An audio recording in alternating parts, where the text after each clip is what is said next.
Bienvenue à Brest, 140 000 habitants. La plus grande ville du Finistère, tenue par la gauche depuis 1989, peut-elle basculer en mars prochain? Une partie de la gauche part unie, ça n'allait pas de soi. Lors du dernier mandat, écologistes et socialistes se sont divisés autour du projet de nouveau stade de foot. Aujourd'hui, ils ont mis leurs divergences de côté et font campagne ensemble derrière le maire sortant, François Cuyandre, candidat à un 5e mandat. Il défend son bilan.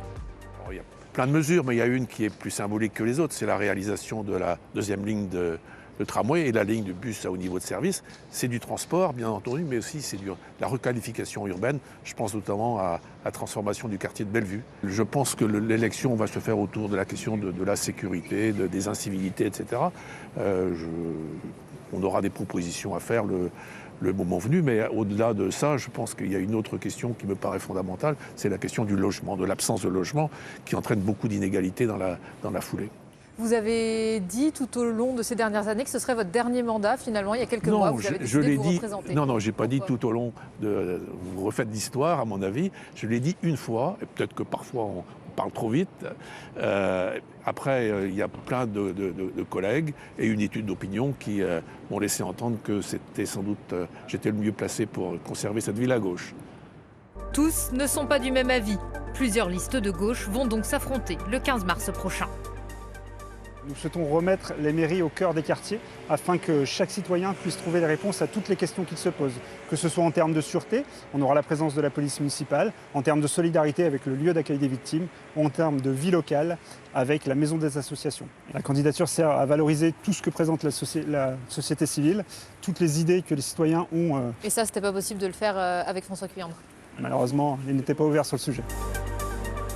L'action globalement de la municipalité Cuyandre, elle se distingue par son opacité totale, alors au niveau de la mairie, mais aussi au niveau des satellites, comme Haut-du-Ponant ou alors la gestion des déchets. Le problème à Brest, c'est actuellement la gouvernance, elle est concentrée entre quelques mains, notamment à cause du fait que la même personne soit maire et président de la métropole.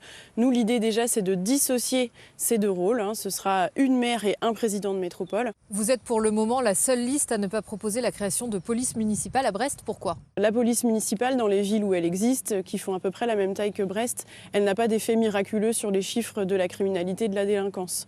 À gauche, on croit quand même encore dans l'éducation, la médiation, la prévention.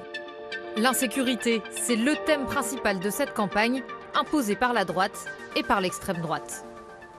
François Cuyandre a décidé finalement de mettre en place une police municipale s'il est réélu. Ça vous a un peu coupé l'herbe sous le pied, non? Non, pas du tout, parce que sa police municipale ne sert à rien, vu qu'elle est désarmée. Elle est insignifiante avec à peine 50, je crois, policiers. C'est une brigade de tranquillité urbaine tout juste relookée, donc ça n'aura aucune incidence sur le trafic de drogue. Autre cheval de bataille de l'ex-maire de Plouzané, l'économie.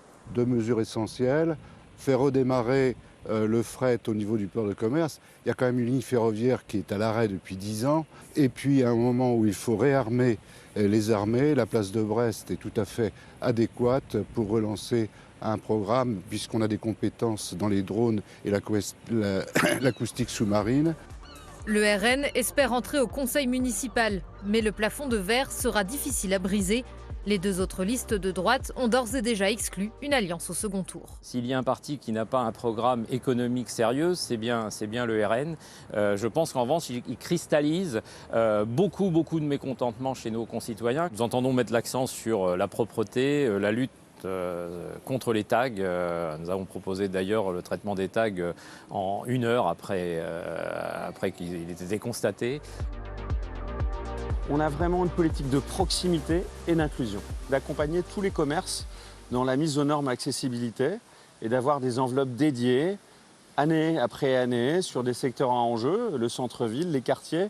Et deuxième point, c'est d'adapter l'ensemble des logements et de faire en sorte que les créations nouvelles soient 100% accessibles. Le RN pose des questions mais n'apporte pas de réponse. Donc, moi, j'ai la volonté de gagner ces élections municipales, d'être en capacité de le gagner sur notre projet, avec mon équipe, et c'est ce qui importe. Une triangulaire, voire une quadrangulaire au second tour, c'est un scénario possible, d'autant qu'il faudra compter sur 2 voire 3 listes de plus à gauche, et peut-être autant à droite.